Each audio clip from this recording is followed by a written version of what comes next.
नियारा ढंगरे नूतन वर्ष को स्वागत कले मंत्री। आदिवासी पल्ली नुआ वर्ष को स्वागत करने समय बितेबारे आनंद थाई बोली मंत्री रणेन्द्र प्रताप स्वाई कहते।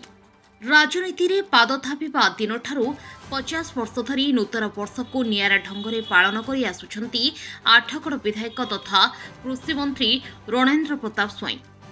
आठगड़ निर्वाचन मंडली अंतर्गत कुचिला नुआगार आदिवासी पल्ली रात्रि जापन करने सहित राति तमाम गाँवर कुनी कुनी पिलामानकु नै विभिन्न प्रतियोगिता करथिले। परे परे पल्लीर पुरुष और महिला मानक सुख दुख विषय बुझिबा सह विभिन्न समस्या संपर्क में पचारि बुझिथिले।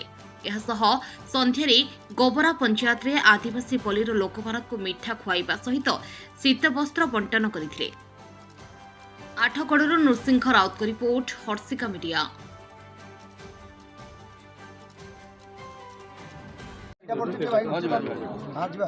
आज्ञा कहे 30 वर्ष धरी आदिवासी पल्ली गोटे नुआ वर्ष पालन कर महत्व कौन? नहीं 30 वर्ष नुहे, जेबेठारू राजनीति अच्छी 50 वर्ष जेबेठारू सक्रिय राजनीति रही आमर गुरु विश्वनाथ पंडित सहित कटकर सबु हाड़ी बस्ती रोली जिते जेबेठू एमएलए हेली सेबेठारू हरिजन बस्ती रे आदिवासी पल्ली रे पाली करिकिना मु रहे। 2-3 जाक आमर पंचायत समिति अंडर रे जोठी थाए जोठी इनविटेशन आसे सेठी जाए। मूल कथा हला गोटे परिवार रे 5 भाई अछंती, 3 भाई जदि भोकिला सोइबे आ 2 भाई जण भल सुस्थ रहिबे तेबे से परिवार ठीक भावे चलिबो नै।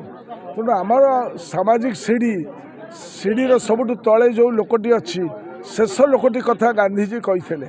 तेणु से शेष लोकटी जितेबाला वंचितकरण शिकार हुए, शिक्षारू वंचित, स्वास्थ्य सेवारू वंचित, गमनागमन वंचित, बिजली पानी सड़करू वंचित एवं सर्वोपरि सम्मान वंचित जिते हो जाए सी मनीष हुए ना, से गोलाम हो जाए, से गोलामी परिणत हो जाए। से गोलामी बाहर करने जो जगार 100 वर्ष धरी अंधकार अच्छी से जगार आलोकवर्तिका टीए शिक्षार आलोक, समृद्धिर आलोक एवं सम्मान आलोक जलैवाई मुझे सब ये कार्यक्रम करी। गोटे राजनीतिक निष्पत्ति जो लक्ष्य उद्देश्य एक समता भित्तिक समाजर स्वप्न देखी करा जायछि। तेणुक मैं उस घर में दिया जलाने लिखना हूँ जिस घर में सदियों से अंधेरा है। तो अनेक नेता ए 0 नाइट सेलिब्रेशन कर कौन वार्ता देवे जो मैंने आपण से कौन वार्ता देवे जो लाइन में अग्रसर है?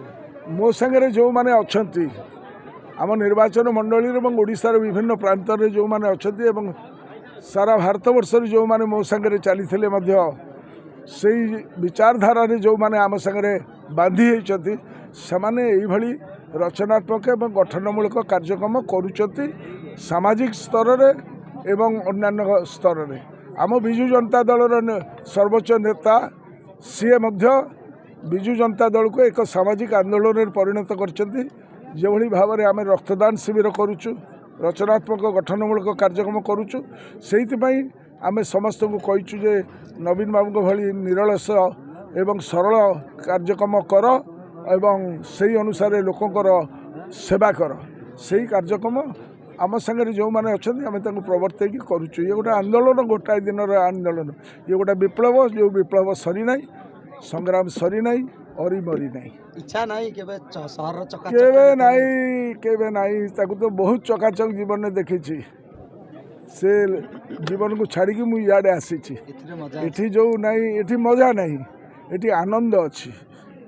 जो आनंद है सेवा करिबार जो आनंद, झूठी पड़ता लोक को आहा पदे कहबार जो आनंद, से आनंद गोटे प्रकृत में माने जी एक्सपीरियंस कर से जानी ये चालू मला जाके रहिबो, बंची थिबा जाए लड़ू थी ये संग्राम सरीब ना। एक कथा मुझे सब मो गंजी भी लिखिकी पिला मैंने नहीं बुलती ना। Thank you.